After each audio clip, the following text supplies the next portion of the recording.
자, 요한복음은 요한이 썼습니다. 네.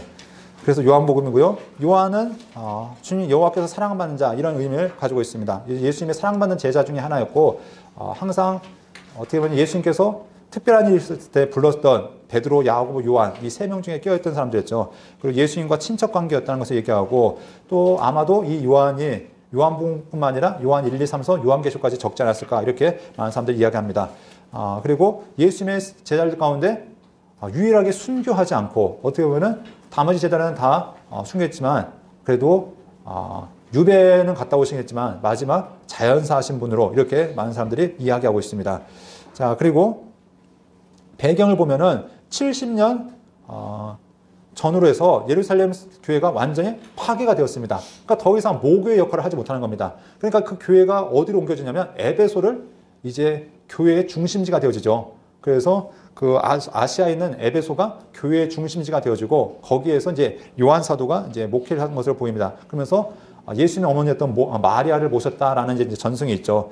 자, 이런 가운데 이제 기독교의 박해가 시작되기 시작합니다. 기독교의 박해는 크게 두 가지로 나타납니다. 여러분 일반 서신하고 바울 서신 이런 걸 보면은 크게 첫 번째는 외부의 위협, 두 번째는 내부의 위협인데 외부의 위협은 로마 정부였을 것이고 아니면 정치 세력들이었을 것이고 내부의 위협은 이단의 문제. 이단의 문제도 각각 시기마다 다릅니다. 뭐 율법주의적인 이단도 있었고 정말로 뭐 영지주의적인 이단도 있었는데 아무튼 이런 이단의 문제가 있었는데 이 요한복음 때는 영지주의의 문제가 있었던 것 같습니다. 자, 그래서 이런 문제 가운데 예수님이 누구시냐? 영지주의에 주장하는 바가 무엇이냐면 가연설 뭐 이런 것들을 주장하죠. 그래서 예수님은 진짜 인간이 아니라 그냥 예수님이 나타나신 것처럼 보였다. 그냥 형상은 보였지만 그분의 실체가 진짜는 아니었다. 이런 것 주장했을 때 아니다. 말씀이 육신이 돼서 우리 가운데 임하셨다. 그분은 참 하나님이시고 참 인간이시다. 이런 내용들을 강조하고 있는 것들을 보게 되죠. 자, 주후 80년경, 90년경 그래서 예루살렘이 망하고 이미 존재하지 않고 사람들은 이미 다 흩어져 있고 이런 상황 가운데서 기독교가 이단의 위협과 또한 그 로마의 그 박해 위협 가운데 있을 때 바로 이 복음서를 적고 있다는 것을 알게 됩니다. 자, 이 요한은 복음서를 적을 때 이미 세 권의 존재를 알고 있습니다. 그렇기 때문에 세 권에서 했던 내용 다시 뭐 언급할 필요가 없죠.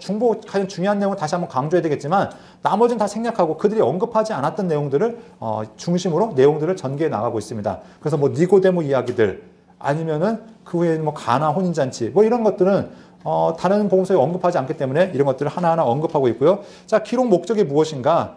예수님의 성육신과 신성을 부인한 이단들에게 예수님의 본질을 바르게 알려주기 위해서 쉽게 얘기하면 참 하나님, 참 인간이신 예수님에 대해서 알려주기 위해서 또 예수님께서 성육신하신 하나님의 아들로서 메시아심을 증거하는 증거가 있는데 그게 몇 가지 나타나면 7가지 표적, 7가지 자기 선언이 있습니다. 자, 그래서 기적이 몇 가지 나타날까요? 이 요한복음에는 이 7가지가 나타납니다. 딱 명확하게 7가지 기적이 나타나고 7가지 자기 선언이 나타나는데 이 자기 선언이 무엇이냐면 헬라어로 하면은 에고 에이미 이렇게 부릅니다. 이게 구약으로 가면은 어디서 등장하냐면 모세를 부르셨던 하나님. 그때 하나님께서 무슨 얘기하시죠? 나는 나다. 하나님께서 자기 선언을 하시죠. 나는 스스로 있는 자다. 이것이 바로 예수님을 통해서 다시 선언되어진 겁니다. 나는 무엇이다. 나는 무엇이다 하면서 7가지. 나는 양의 문이다. 나는 뭐 포도나무다. 이런 식으로 하시면서 예수님의 정체성에 대해서 이렇게 강조하신 걸 보게 됩니다.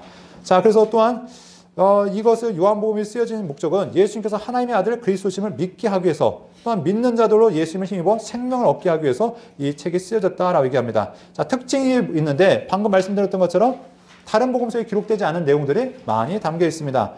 주된 사역의 초점이 갈릴리가 아니라 예루살렘을 향하고 있습니다. 다른 복음서들은 대부분 갈릴리 사역에 집중하고 있죠. 그래서 대부분 기적들이 갈릴리에서 일어났다고 얘기하는데 이 요한복음은 바로 이 예루살렘 사역에 초점을 맞추고 있고 이적을 표적이라고 부릅니다.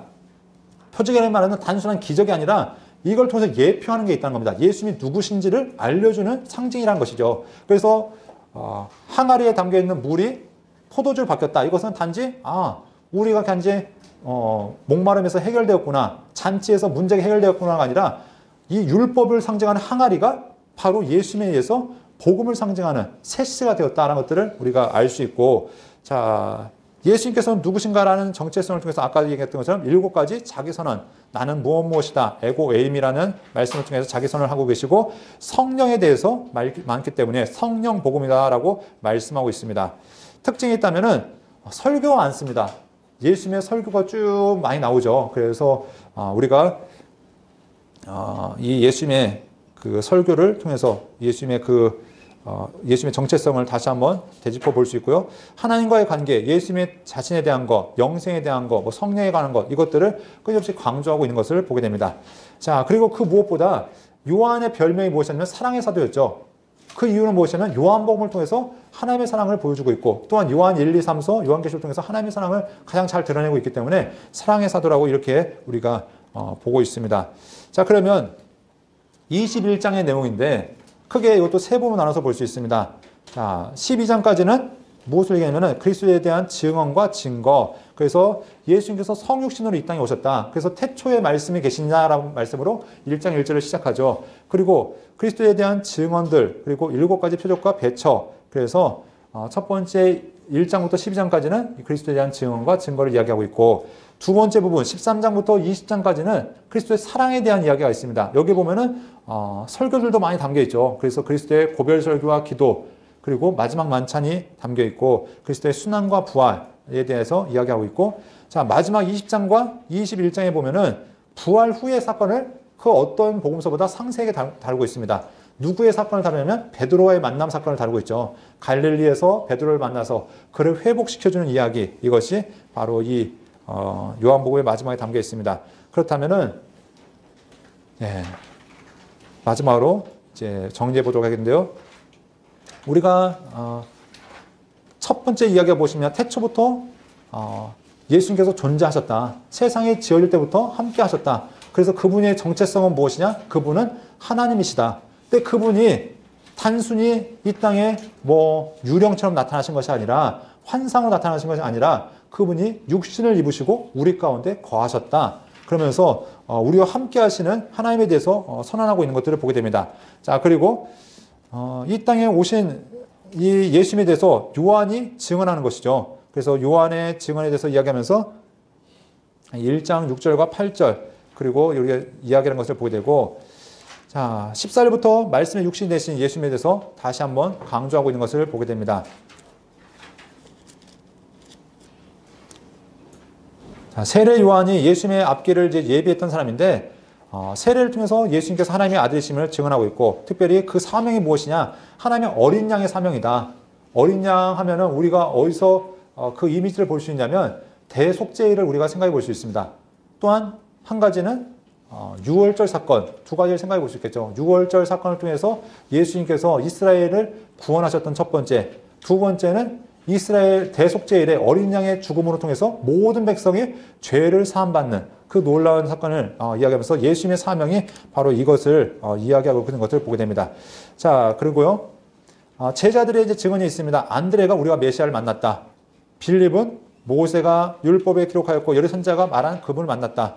나다나엘은 당신은 하나님의 아들이시오 이스라엘의 임금입니다. 이런 고백을 통해서 바로 제자들 통해서 예수님이 누구신지에 대해서 선언하고 있는 것을 보게 됩니다. 자, 계속해서 보면은 7가지 표적이 나타납니다. 첫 번째 표적은 물이 변해서 포도주가 되었습니다. 이것은 단순하게 어떤 성질이 변했던 것이 아니라 율법의 시대가 은혜의 시대로 바뀌어졌다. 예수님이 바로 율법의 완성자로서 오신 것들을 이야기하고 있고요. 두 번째 이제 표적 전에 바로 니고데모를 만나서 대화하신 이야기, 예수님께서 이 땅에 오신 이유, 그것은 바로 어떻게 보면 말라기와 연결되어질 수 있죠. 우리가 말라기 1장을 얘기하면서 내가 너희를 사랑하였노라 라고 말씀하셨던 하나님의 선언이 바로 이 예수님의 고백을 통해서 선언되어지고 있는 것입니다. 그때 하나님께서 백성들이 무슨 얘기입니까? 주께서 우리를 어떻게 사랑하셨나이까? 그 고백에 대한 답변, 어떻게 보면 이것이 예수님의 자기 선언을 통해 나타납니다. 하나님이 세상을 이처럼 사랑하사 독생자를 주셨으니 이는 그를 믿는 자마다 멸망하지 않고 영생을 얻게 하려 하신다. 주께서 우리를 어떻게 사랑하셨습니까? 라는 답변에 이렇게 사랑했는데 내가 이 땅에 왔다. 내 아들을 이 땅에 보내서 그 사랑을 보여주겠다고 하나님 말씀하시는 겁니다. 자, 그리고 우물가에서 여인을 만나시면서 예배가 무엇인지, 하나님께 예배한 자의 자세가 무엇인지에서 강조하시고, 갈릴리에 가셨을 때 왕의 신하의 아들을 고치십니다. 예수님께서 직접 만나신 것이 아니지만 예수님께서 그 신하의 아들을 고치심으로 예수님이 누구신가? 바로 시간과 공간을 초월해서 병자를 고칠 수 있는 예수님이라는 것을 우리에게 강조하고 있다는 것이죠. 자, 그리고 계속해서 공생의 2년 차에 대한 이야기를 합니다. 그래서 6월절에 예수님께서 예루살렘에 내려가셨다가 38년 된 병자를 고치십니다. 이 사건 때문에 안식일에 예수님이 병자를 고치셨다는 논쟁과 더불어서 예수님의 정체성을 드러내시죠. 예수님이 바로 하나님의 아들이시다. 그래서 아들에 대한 권세를 드러났다가 이것이 바리새인들과 원수가 되어지는 이유가 되어졌다는 것입니다. 자, 그래서 예수님께는 아무리 중한 병이라도 그분의 손길에 닿으면 다시 한번 새롭게 창조되어질 수 있는 것을 이야기하고 있고요. 자, 네 번째 기적이 오병이어의 기적입니다. 마치 광야에서 이스라엘 백성들을 먹이셨던 하나님처럼 이스라엘 백성들이 인도하신 하나님, 이스라엘 백성들에게 새로운 생명의 떡으로서 오신 예수님. 그래서 우리가 첫 번째 예수님의 진술이 보시면 나는 생명의 떡이다. 이것들을 예수님께서 말씀하고 있습니다. 자, 다섯 번째 표적이 물 위를 걸어오신 사건이었습니다. 그래서 그분이 자연 만물을 통치하신 분으로 진정한 창조자이신 모습을 우리가 볼 수 있고요. 자, 그리고 방금 얘기했던 것처럼 오병이어의 사건 다음에 예수님께서 진정한 생명의 떡으로 오신 분이다. 그래서 우리가 이것이 이제 성만찬 때도 또 이어지죠. 마지막 만찬 때도 예수님께서 내 살을 먹고 내 피를 마신다는 그 성만찬 이미지를 또 말씀하는데 예수님만이 우리의 진정한 생명의 양식이 되신다. 이것들을 우리에게 선언하고 있습니다. 자, 베드로의 고백이 나타나죠. 우리가 주는 하나님의 거룩하신 줄 알고 믿었습니다라는 고백을 이야기하는 것들을 보게 되고요. 자, 초막절 예수님께서 3년차 6월절 지키지 않으시고 초막절에 내가셨을 때 예수님의 형제들은 예수님을 온전히 신뢰하지 못했습니다. 자, 그런데 예수님께서 그때 초막절에서 사람들을 이제 가르치시게 되죠. 그때 사람들이 예수님을 따르니까 대제사장들과 바리새인들이 예수님을 공개적으로 죽이지 못하는 겁니다. 왜냐하면 추종하는 무리들이 있으니까. 그래서 이제 기회만 엿보고 있는 거죠. 자, 그때 예수님께서 이제 예루살렘에서 이제 마지막 사역을 하시는데 간음한 여인을 이제 살려주시는 사건이 나타납니다. 여러분, 이 사건은 여러분 잘 아시는 사건이죠. 사람들이 이 여인을 데려와서 어떻게 합니까? 예수님, 이 여인이 간음하다가 잡혔는데 어떻게 하면 좋겠습니까? 여러분 아시는 것처럼 그때 무엇을 얘기했죠? 너희 중에 죄 없는 자가 먼저 돌로 치라.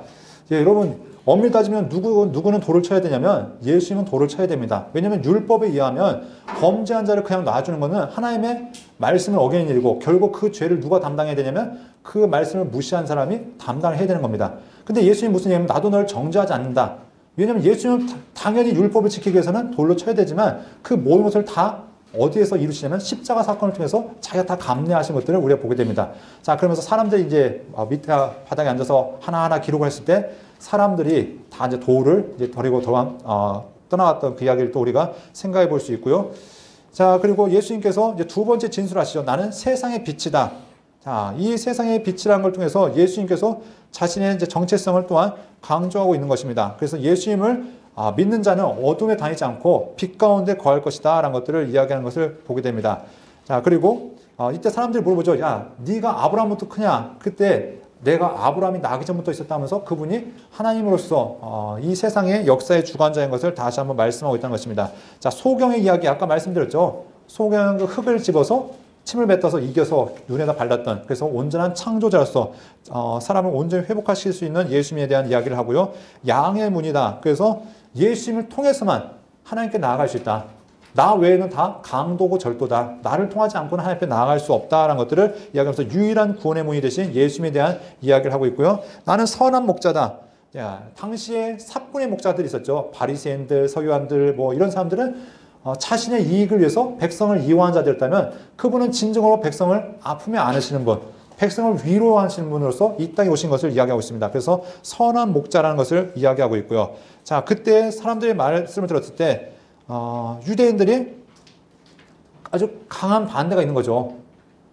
많은 사람들이 예수님을 추종하는 걸 보면서 도리어 예수님을 어떻게 하면 죽일까 하면 이렇게 기회를 엿보고 있습니다. 이때 마지막 사건이 일어났는데 7번째 표적, 죽은 나사로를 살리셨다. 아까도 이제 잠시 우스갯소리로 얘기했지만 네. 이 죽은 나사로를 살리는 걸 통해서 생명의 권한이 누구에게 있는가? 바로 예수님께 있다는 것을 얘기하고 있습니다. 이것은 또 다른 예표이기도 하죠. 죽은 지 나흘 시나 된 예수님, 나사로가 살아났다면 예수님 또한 예수님께서 말씀하신 것처럼 살아나실 수 있다는 것들을 백성들에게, 제자들에게 알려주고 있다는 것입니다. 그래서 다시 다섯 번째 진술이 무엇입니까? 나는 부활이고 생명이다. 이것은 예수님 그분 자체도 부활하시고 생명을 얻게 하실 것이지만 예수님을 믿는 자에게도 부활과 생명이 이루어질 것이다. 우리가 이 구절을 어디서 많이 읽냐면 장례식장 가서 많이 읽죠.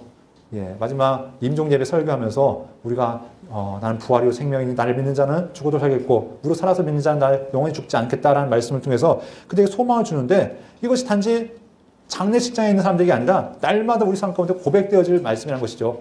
예수님 그분을 누구로 인정하고 있는가? 자, 이때 이제 예수님을 죽이려 하니까 급하게 예수님께서 에브라임까지 피신하셨다가 다시 내려옵니다. 내려왔을 때 여리고를 거쳐서 예수님께서 예루살렘에 가셨을 때 그 마리아가 마지막 예수님의 발에 향유를 붓습니다. 이스라엘 문화에 있어서 향유는 크게 두 가지 의미가 있습니다. 이 향유를 희석해서 쓰는 게 하나가 있었고 향유의 원액을 하나를 가지고 있었습니다. 희석한 건 뭐냐면 일상생활에서 쓰는 거죠. 왜냐하면 이 사람들이 목욕 문화가 발달하지 않았기 때문에 냄새가 나면 무조건 향수를 뿌리는 겁니다. 그래서 그 악취를 감추기 위해서 향수를 썼고 두 번째는 시체가 썩을 때 악취가 나기 때문에 마지막 시신의 향유를 붓기 위해서 이 향유를 쓰게 되는데 이 여인은 어떻게 합니까?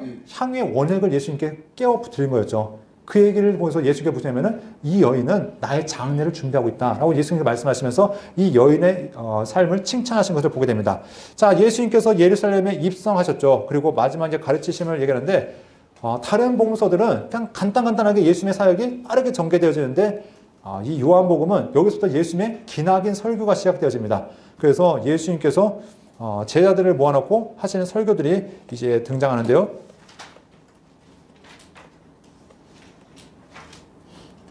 자, 예수님의 고별 설교 가운데 먼저 예수님께서 제자들의 발을 씻겨주시고 배신에 대해서 예고하십니다. 그래서 그들에게 새 계명을 주겠다라고 약속하시고 자, 그리고 여섯 번째 진술이 나는 길이고 진리요 진리요 생명이다. 나로 말미암지 않고는 아버지께로 올 자가 없다. 이것들을 약속하시고 보혜사 성령 이분이 너에게 임하시면 내가 너에게 가르친 모든 것들을 다 생각나게 하시겠다 하면서 보혜사 이게 파라클레이토스에서 우리가 보혜사란 말이 만들어진 말이죠. 그래서 보호하시고 가르치시고 뭐 인도하시는 이런 분을 이제 보혜사 말씀하신 은혜 주시고 가르치시는 분. 그래서 이 보혜사에 대한 이야기를 하고 있고요. 자, 예수님께서 마지막 진술 나는 참 포도나무다. 예수님께 거하는 자마다 진정 하나님께서 원하시는 온전한 열매를 맺을 수 있다. 우리가 오해하지 말라는 것은 여기 보면 이런 말씀이죠. 너희가 무엇인지 원하는 대로 구하라. 그리하면 이루리라. 그랬더니 하나님 이 말씀이 이렇게 써 있으니까 제가 원하는 대로 구하겠습니다. 라고 생각하지만 여러분 포도나무 가지가 원하는 대로 구해봤자 뭐밖에 열릴 수가 없습니까? 포도밖에 없죠. 네, 그러니까 무엇이냐면 우리가 원하는 대로 구하는 것이 다 무엇에 위해서 구해야 되면 하나님의 뜻을 위해서 구해야 된다는 것입니다. 그러니까 제자의 사명이 무엇이냐 철저하게 하나님의 뜻에 맞춰져 있어야 된다는 것들을 이야기하면서 보혜사 성령에 대한 사역을 강조하고 있죠. 그럼 예수님의 이제 기도를 하면서 자신을 위한 기도와 제자들과 미래 성도들을 위한 기도가 있는 것을 보게 됩니다. 자, 그래서 예수님이 아까 이제 읽지 않았지만 예수님께서 주신 사명이 무엇이냐면 서로 사랑하는 것. 그래서 우리 예수님께서 이 땅에 오신 이유가 무엇이냐? 성경은 예수님께서 오신 그 이유를 두 가지 계명을 이루기 위해서 그것은 바로 하나님을 사랑하고 이웃을 사랑하는 것. 그것을 가르치시고 직접 또 행하신 것을 보여주기 위해서 오셨던 예수님께서 우리에게 또한 그 사랑을 제시하고 있다는 것입니다. 자, 그리고요. 마지막 이제 예수님의 그 순환과 죽으심에 대해서 우리가 볼 수 있습니다. 그래서 예수님께서 하나님의 말씀을 성취하기 위해서 십자가에 달려 돌아가셨을 때 그 예수님의 죽음 이후에 책임진 사람이 누구였냐? 바로 아리마다 사람 요셉과 니고데모가 예수님의 장례를 준비했다. 이런 것들 얘기하시고 이제 마지막 이야기입니다. 예수님의 부활하신 후에 막달라 마리아에게 나타나셨고 또한 제자들에게 나타나셨는데 이때 도마가 없었습니다. 그리고 도마가 그 후에 있을 때 예수님께 다시 나타나시죠. 그러면서 이때 뭐라고 하십니까? 자, 내 손과 못자국과 옆구리를 만져보면서 믿으라 말씀하십니다. 그때부터 우리 도마의 별명이 생겼는데 도마는 무엇이 많은 사람이었습니까? 예, 근데 성경에 도마가 의심한 번 몇 번 나옵니까? 딱 한 번 나옵니다. 여러분은 의심을 몇 번이나 하셨길래, 예, 도마는 의심 한 번 했다가 평생 지금 2000년 동안 의심 많은 도마라는, 예, 그런 오명이 붙었는데, 근데 도리어 이 도마는 뭐라고 하면 그냥 예수님을 만진 다음에 주는 하나님이십니다 라고 고백합니다. 그 누구도 하지 못했던 고백을 이 도마가 한 것을 보게 됩니다. 그러니까 성격이 무엇이냐면 확실한 성격이죠. 누가 들어서 보는 게 아니라 내가 직접 체험하고 경험해야 나는 믿겠습니다는. 그리고 정말로 그 후에도 이 도마의 사역은 주의 복음을 들고 뭐 인도까지 가서 복음을 전했다라는 그런 전설이 남아있는데, 아무튼 주의 생명을 위해서 자기의 일생을 불태웠던 사람인 것을 우리가 보게 됩니다. 자, 그러면서 20장까지 보면 이제 요한복음이 맞춰지는 듯 하죠. 무엇을 얘기하냐면은 이 책에 기록되지 아니한 다른 표적도 많이 있다. 그런데 이것을 기록하는 것은 바로 예수님께서 하나님의 아들 그리스도를 믿게 하려 하며 또 너희로 믿고 그 이름을 힘입어 생명을 얻게 하려 함이라. 다시 말해서 여기 기록된 것만 너희가 제대로 알아도 예수님이 누구신지를 알고 믿고 구원받기에 충분하다. 그런데 여기에서 이제 마무리된 게 아니라 21장을 마무리로 이제 우리에게 성경을 마지막합니다. 자, 티베리아 호숫가, 갈릴리 호숫가, 뭐 다양한 표현을 할 수 있지만 이곳에 예수님께서 제자들이 다시 고기 잡으러 떠났습니다. 이때 예수님께서 제자들을 찾아오시죠. 그들이 밤새도록 밤이 맞도록 고기 잡고 있는 모습들, 마치 예수님께서 처음 부르셨던 그때의 모습과 비슷한 모습을 보게 됩니다. 처음 부르셨던 그때 장면, 그때도 예수님이 나타나셔서 너희 고기가 있느냐 물어보시고 없다고 하니까 깊은 곳에 가서 그물을 던져라 말씀하셨던 예수님께서 이제는 배 오른편에 그물을 던져라 말씀하십니다. 그때 예수님의 제자들이 알아보는 거죠. 야, 선생님이다. 그러면서 주님이시다 하면서 그들이 막 이제 물로 뛰어내려서 베드로가 막 예수님께 오는 거죠. 그때 예수께서 이미 조반을 준비해 놓고 그들과 함께 이제 식사하시고 말씀하시는데 그 얘기가 무엇입니까? 베드로에게 물어본 거죠. 이미 예수님을 3번씩이나 부인하고 예수님을 떠났던 제자들, 그들을 다시 한번 한자리에 모으시고 하시는 말씀이 요한의 아들 시몬아, 내가 이 사람들보다 나를 더 사랑하느냐? 네, 참 찔리는 질문을 하십니다. 왜냐하면 장담까지 했었잖아요. 예수님, 제가 예수님에서 생명을 걸겠습니다. 예수님, 그 누가 위협해도 내가 예수님을 지켜드리겠습니다. 그런데 예수님이 잡히신 그날 좀 속된 말로 쌍욕을 해대면서 예수님을 3번씩이나 부인한 거죠. 예수님을 저주하면서 부인했던 그 베드로. 예수님이 비록 다시 오셔서 그들을 만나주시고 용서하셨지만 아직도 그 안에 무거운 짐이 있는 그 베드로에게 예수님 다시 찾아오셔서 하신 말씀이 너 나 사랑하니? 그 얘기는 무슨 난 널 더 사랑하고 있는데 난 널 여전히 내 제자로 삼고 있는데 여전히 너를 나의 전부로 알고 있는데 너는 나를 사랑하니? 그때 베드로의 고백이 무엇입니까? 정확하게 예수님 사랑합니다 라고 하지 못하고 내가 주님을 사랑하는 줄 주님 아시죠? 내가 감히 옛날처럼 장담할 수는 없습니다. 내가 예수님에서 생명을 걸겠다 그런 말 할 수 없습니다. 하지만 주님 제 마음 아시죠?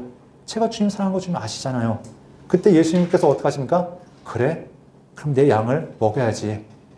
내가 너를 불렀던 그 목적이 바로 내게 맡겨주는 그 양을 너에게 맡기는 것인데 그 사명 이제 감당해야지. 그러면서 두 번째 다시 한번 말씀하십니다. 요한의 아들 시몬아 내가 나를 사랑하느냐 하시니 이르되 주님 그러하나이다. 내가 주님을 사랑하는 줄 주님께서 아시나이다. 그때 다시 한번 사명을 맡기십니다. 내 양을 쳐라. 자, 우리 마지막 말씀 함께 읽겠습니다. 시작.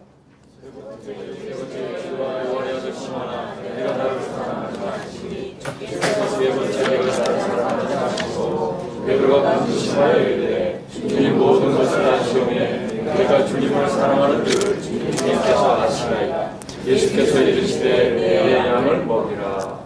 자, 예수님께서 마지막 마치 베드로가 3번 부인했듯이 예수님께서도 3번씩이나 다시 한번 확인하시면서 나는 널 여전히 사랑하고 있다.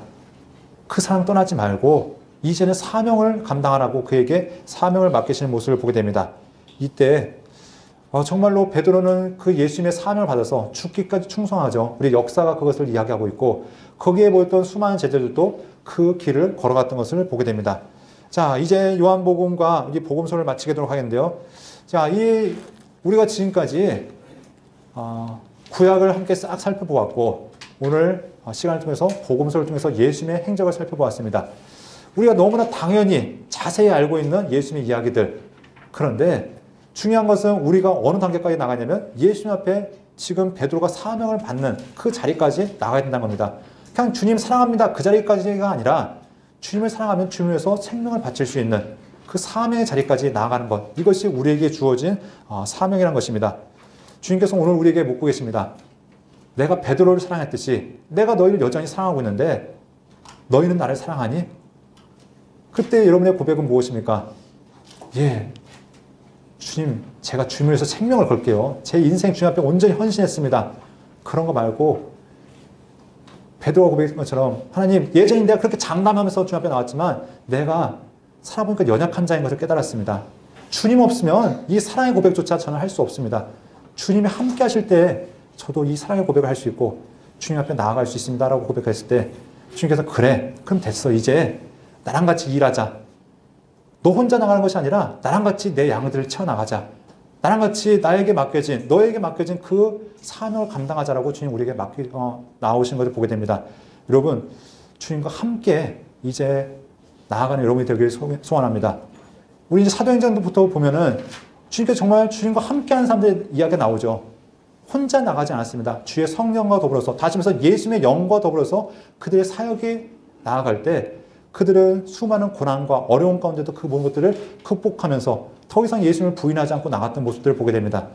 여러분의 삶에도 예수님과 함께 나아가는 이런 은혜의 삶이 있어지길 간절히 소원합니다.